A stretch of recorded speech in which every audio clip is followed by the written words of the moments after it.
Hello, I'm Zach, and today I will be reviewing the novel-length essay entitled Nicotine by Gregor Hens. Let's start off by saying nicotine is a rare form of book. Aside from it being a novel-length essay, it's a book that is about nicotine, smoking, but not in the traditional sense. We're living in a world where smoking, outside of drug use and misuse and abuse, is a taboo subject.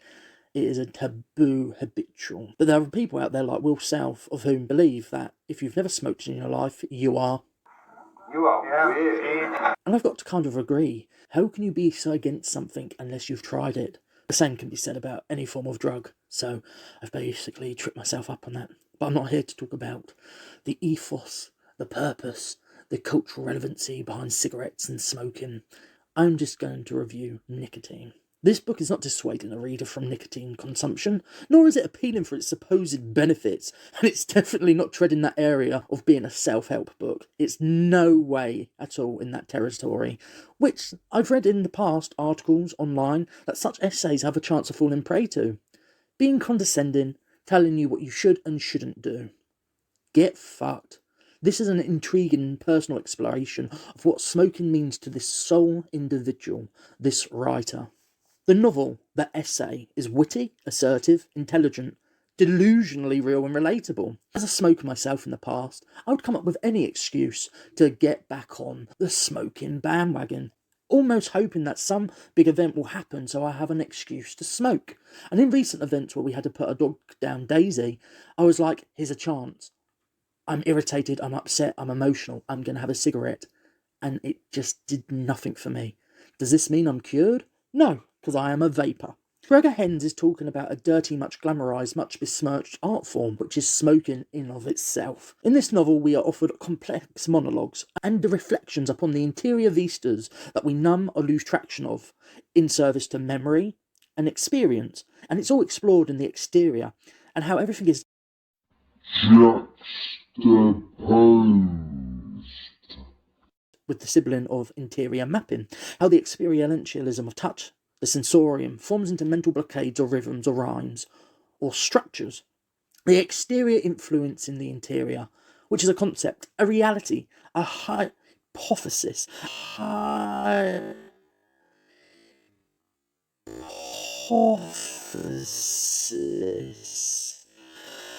A much written upon, yet vague area of study and writing, something I myself try to explore as a writer. With nicotine, I love the complexities of the id and mind and what Gregor Hens is exploring, the psychology of spaces, voids, and what is inherent between the gaps, about the memory glands aroused by smells, rituals, habits, circumstances, reasonings, exterior witnessing of couples, the communal get-together of smokers and smoker hubs and smoker-only areas. I love the exploration of the assumptions, the expectations, the dividends. Also, he tackles with addictive resonances and his mania-laced monologue and excuse-making. It's all superbly touched upon, lit up per se, inhaled, exhaled, and ultimately studied on a dense, meta-contextual level. Smoking is reflective. It's extremely isolating, whilst also all-encompassing. That, and it can be a shared union and experience, shared, acknowledged, not spoken upon, but silently acknowledged in mere presence and habit and addiction.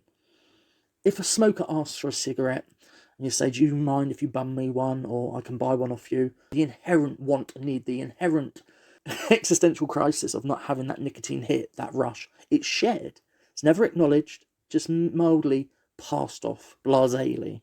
The essay, though, the novel, loses traction, that being some of its authorial pitter-patter, and within it resonance and strength of the conviction and supposed theory and hypothesis and metacontextual divination, that in depth, within the last 30-odd pages, kind of peters out. It Elvises up the side like a poorly lit roll-up, which has been sparked and ignited by an extremely agitated smoker, trying to find any form of light or spark, whether by a toaster grill or stove, as we struggle to remember where the fuck our lighter was. But so much swell to our emotions of getting that hit, the need to suck on this paper stick, we will do anything. It can be saved or neglected, and this is how the last 30 pages feel to me. As an ex-smoker, now vapor, this is both annoying and often unalterable. Everyone hates Presley in their cigarettes, sideburning it. But bear with it, it can be saved. Which Gregor Hens does with the final postscript of this novel-length essay. That aside, it is still an exceptional piece of writing. As an ex-smoker and a creative type, and one of whom had a creative affinity and ritual set up around his smoking habit, and with it a strangely warped agenda, a delusion, which was crafted into a creative routine, a purpose, an essence, what with my smoking and coffee drinking habits that were always aligned with my creativity and my writing, it also develops and veers out. And it also explores my neural pathways.